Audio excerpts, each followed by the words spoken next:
तो नमस्कार दोस्तों। तो मैं के साहनी आपके सामने फिर एक नए वीडियो के साथ प्रस्तुत हुआ हूँ। फिजिक्स में जैसे इसके पहले आई थिंक दोस्तों 10 वीडियो आपको मैं दे चुका हूँ और ये 11th वीडियो होगा मेरा फिजिक्स से रिलेटेड, जिसमें रे ऑप्टिक्स का है। ठीक है, फिजिक्स क्लास 12 पार्ट 2 का। ठीक है दोस्तों, और अब तक मेरा चैनल आपने सब्सक्राइब नहीं किया है तो ये नाइंसाफ़ी आप कर रहे हो। कम से कम चैनल सब्सक्राइब करके रखो। मैं आपके भले के लिए भी बोल रहा हूँ, क्योंकि आपका उसमें ये फायदा, आपको बिना ढूंढे कंटिन्यू मेरा वीडियो पहुंचता रहेगा। जैसे मैं अपलोड करूंगा यूट्यूब पे आपको मिल जाएगा वो। ठीक है ना, इसलिए घर बैठे आप कोरोना वायरस में जो लॉकडाउन हुआ उसका आनंद लेते रहिए और घर बैठे नो टेंशन पढ़ाई भी अपना करते रहिए डेली रूटीन वाइज, क्योंकि दोस्तों क्लास 12 का है, टाइम बर्बाद होगा, इसके लिए हम लोग मेहनत कर रहे हैं, उसका फायदा आप उठाओ। ठीक है, चैनल को सब्सक्राइब करके रखो, ये जरूरी है। चलो दोस्तों, इसमें देखते हैं कि संपर्क में रखे दो पतले लेंसों की संयुक्त फोकस दूरी। ठीक है, ये संयुक्त फोकस दूरी है, मतलब हम लोग इसमें ये देखने जा रहे हैं कि जब दो लेंस आपस में सटा करके रखे जाते हैं तो उस कंडीशन में क्या होगा। ठीक है, जैसे देखो कि दो लेंस है, इसमें L1 और L2 दो लेंस है, इसको आपस में से सटा के जब रखा जाएगा तो उसका जो इक्विवेलेंट फोकल लेंथ है, कंबाइंड फोकल लेंथ या संयुक्त फोकस दूरी का एक फार्मूला है। दोस्तों फिर मैं बता दूं, ये टॉपिक भी बड़ा इंपॉर्टेंट है, ये ध्यान रखेंगे। बोर्ड एग्जाम को लेकर के ये टॉपिक बड़ा ही इंपॉर्टेंट है, इस पे बिल्कुल अलर्ट रहेंगे, इस पे भी पूछा जाता है, इस पे कोई ना कोई क्वेश्चन कहीं ना कहीं से आएगा आपको। लेकिन हम इसमें अलग अलग केस में देखेंगे। चलिए मान लेते हैं कि पहला केस हमारे पास जब दोनों उत्तल लेंस यानी कि both are convex lens, Hindi medium student यहाँ हेडिंग डालेंगे कि जब दोनों लेंस उत्तल लेंस हो।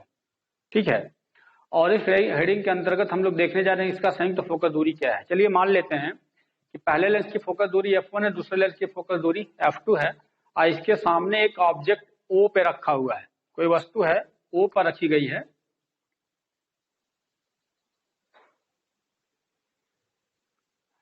तो O पर एक ऑब्जेक्ट रखा गया है, यहां से इमेज एक इंसिडेंट रेज मैंने आपतन किरण यहाँ पे आपतन करा दिया। लेकिन दोस्तों अब जरा ध्यान देना,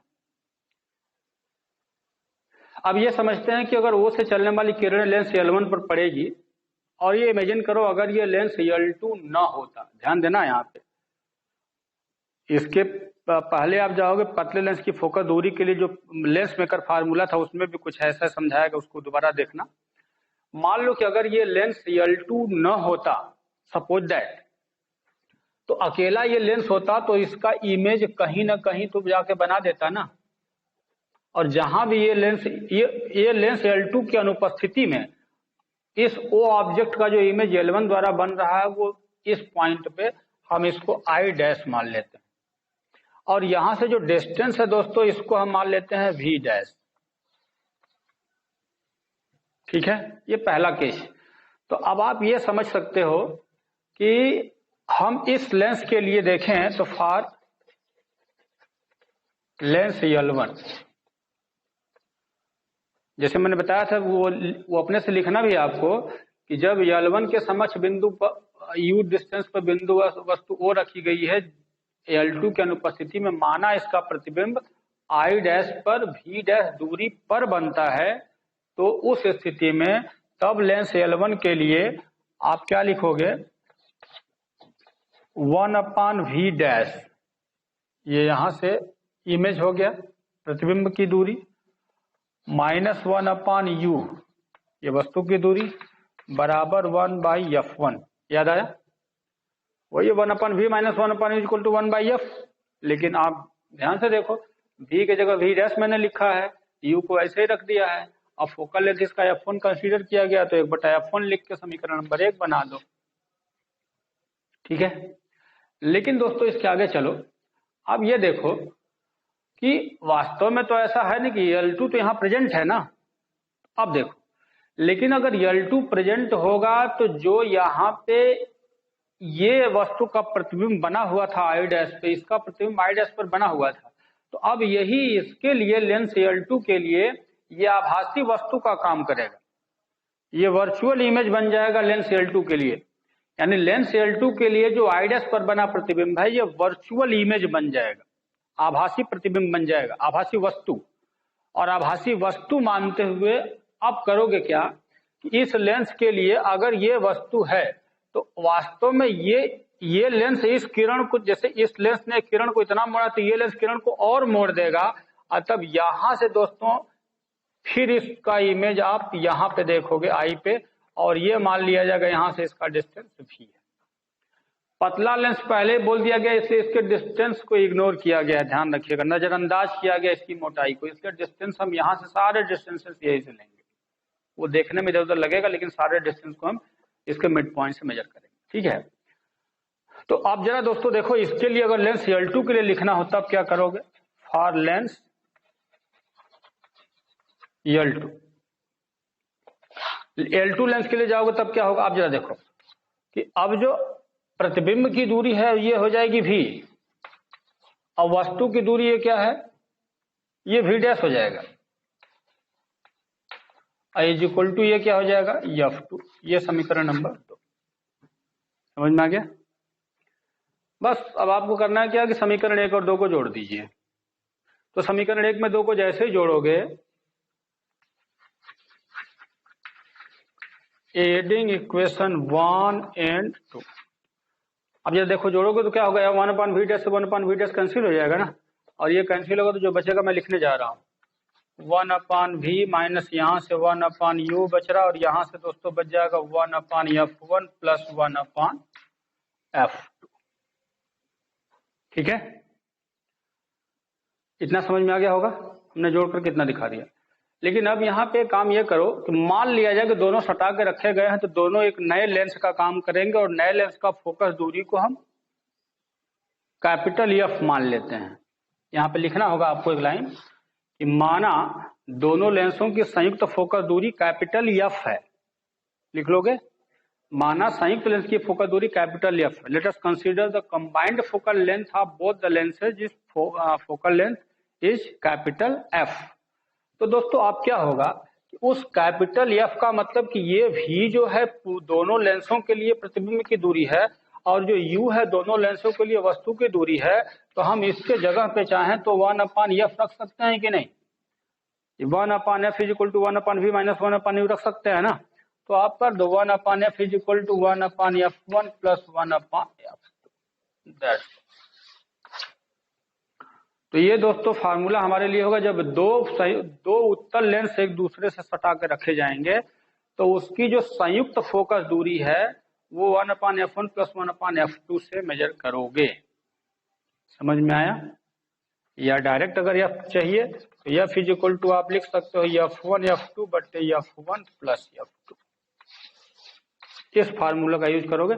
दोस्तों ये पहला कंडीशन है, जब दोनों लेंस उत्तल लेंस होंगे तब के कंडीशन में है, ये मैंने बताया formula F is equal to F1 F2 बटे F1 प्लस F2।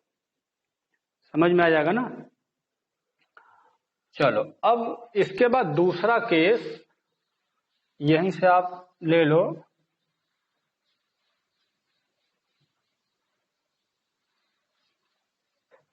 दूसरे केस में हम लोग लेंगे जब जो L1 है ये मान लो कॉन्वेक्स है, यानी उत्तल है,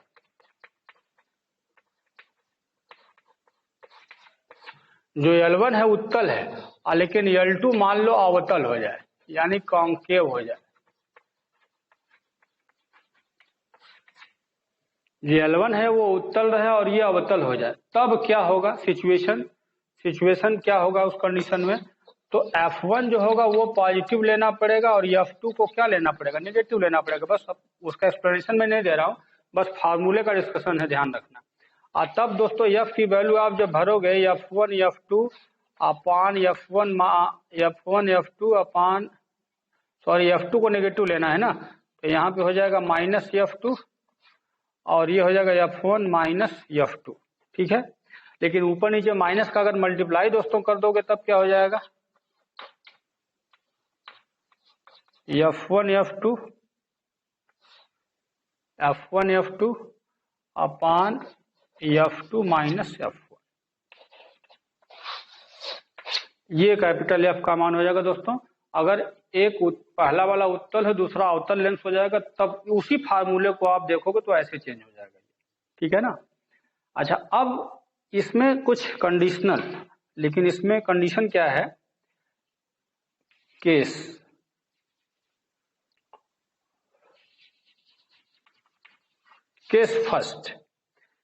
फर्स्ट में हम लोग ये लेते हैं, जैसे मान लो कि जो फोकल लेंथ, उत्तल लेंस का जो फोकल लेंथ है ये मान लो बड़ा हो जाए और इसका फोकल लेंथ छोटा रहे।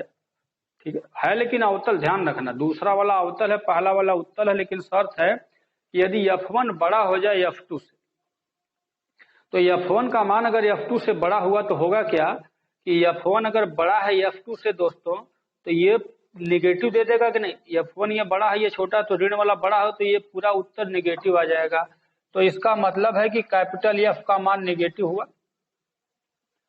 ध्यान रखना कि यदि f1 यानी कि उत्तल लेंस की फोकस दूरी अवतल लेंस के फोकस दूरी से बड़ी होगी तो कैपिटल F का मान निगेटिव आएगा, और कैपिटल F का मान ऋणात्मक आने का मतलब पूरा लेंस कैसा व्यवहार करेगा। ऋणात्मक किसकी फोकस दूरी होती है, अवतल लेंस। ठीक है ना। तो इसका मतलब यह है कि ये पूरा लेंस कैसा बन जाएगा, अवतल।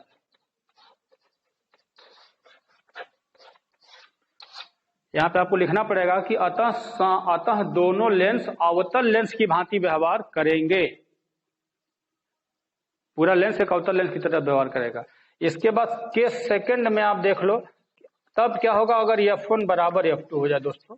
अच्छा, f1 बराबर f2 के कंडीशन में आप जानते हो कि ये 0 और f की वैल्यू क्या हो जाएगी, इनफाइनाइट हो जाएगी ना, ये इन्फिनिटिव चला जाएगा ये, क्योंकि f2 f1 बराबर होगा तो ये 0 whole by 0 is equal to infinitive आ जाएगा।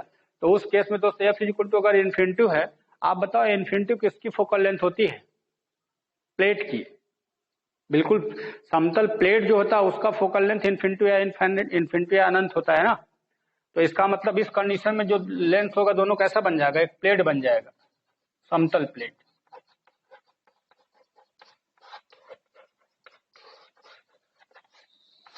दोनों लेंस जो है एक समतल प्लेट की भांति व्यवहार करने लगेंगे।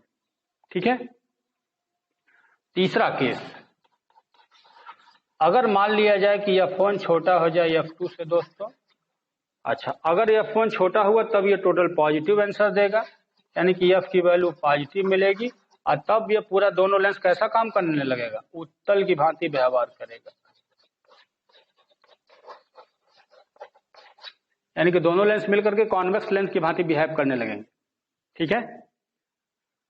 तो ये 3 कंडीशन दोस्तों, इस पर जितने डिस्कशन है आप ऐसे लेकर के क्वेश्चन लगा सकते हो। ठीक ना। अच्छा, अब इसके और एक दो जरा नोट्स आप समझ लीजिए। नोट्स इसमें कुछ अच्छे क्वेश्चन के लिए आपको मिलेंगे, क्वेश्चन में हेल्प करेंगे। क्वेश्चन जब लगाओगे तो उसमें आपकी हेल्प करेगा। सबसे पहला कंडीशन, अब जैसे मान लो कि 2 के बजाय 3-4 लेंस ऐसे रख दिए जाए, जैसे कि ये 2, 3 ऐसे लेंस अब एक साथ रखे जाएंगे, और तब जो संयुक्त फोकस दूरी का फार्मूला लिखोगे दोस्तों 1/f is equal to 1/f1, 1/f2, 1/f3 and so on. चाहे जितना लेंस आप रखे हो, मतलब यहाँ हेडिंग डालोगे नोट नंबर 1 में कि 2 से अधिक लेंस यदि संयुक्त रूप में रखे गए हो तो क्या होगा, बस ये फार्मूला लिखो। ठीक है। एक दूसरा केस, ये बड़ा ही अच्छा पॉइंट है, जरा समझना दोस्तों ध्यान से। कभी कभी क्या होता है कि मान लो ये दोनों लेंस एक दूसरे से सटा के न रखे गए हो, बल्कि d डिस्टेंस पे रखे गए, ऐसे इसके बीच का जो डिस्टेंस है वो d हो जाए, फोकल लेंथ वही है f1 f2 है। तो अब इसकी संयुक्त फोकस दूरी का फार्मूला जो होता है दोस्तों, capital F is equal to 1/f1 plus 1/f2 minus d/f1 f2। ठीक है। ये दोस्तों ध्यान रखना, ये संयुक्त लेंस की फोकस दूरी तब के लिए है जब दोनों लेंस सटा के न रखेंगे बल्कि कुछ दूरी पे रखे, जैसे कि मान लो स्मॉल d डिस्टेंस पे रखे गए हो, तब फोकल लेंथ का जो फोकल है ये 1/f1 plus 1/f2 minus d/f1 f2। ये स्पेशल फार्मूला है दोस्तों, कभी कभी आपके काम में आएगा, इसलिए आप इसको अपने नोट में करके सुरक्षित रख लेना। ठीक है, तो दोस्तों इससे संबंधित जितने टॉपिक्स थे ये मैंने समझा दिया, डिस्कशन भी आपको कर दिया, और इसको ध्यान रखिएगा कि इस पे कोई ना कोई क्वेश्चन चेंज करके घुमा के इधर उधर करके आपको दिया जाता है कोई ना कोई क्वेश्चन बोर्ड एग्जाम में। इसके लिए आप अलर्ट रहिए और अच्छे क्वेश्चन भी इससे मिलेंगे। तो दोस्तों मैं चाहूंगा कि इस वीडियो पर आधारित न्यूमेरिकल प्रॉब्लम भी आप जरूर सॉल्व करें, क्योंकि दोस्तों जो न्यूमेरिकल प्रॉब्लम, मैं टॉपिक तो पढ़ा रहा हूँ लेकिन न्यूमेरिकल प्रॉब्लम आपको सॉल्व करते रहना। जो प्रॉब्लम है मुझको आप भेजो, मैं सॉल्व करके दूंगा आपको। ठीक है, तो इस वीडियो को भी आप सुरक्षित रखिएगा और मिलेंगे फिर दोस्तों अगले वीडियो में। तब तक के लिए थैंक यू।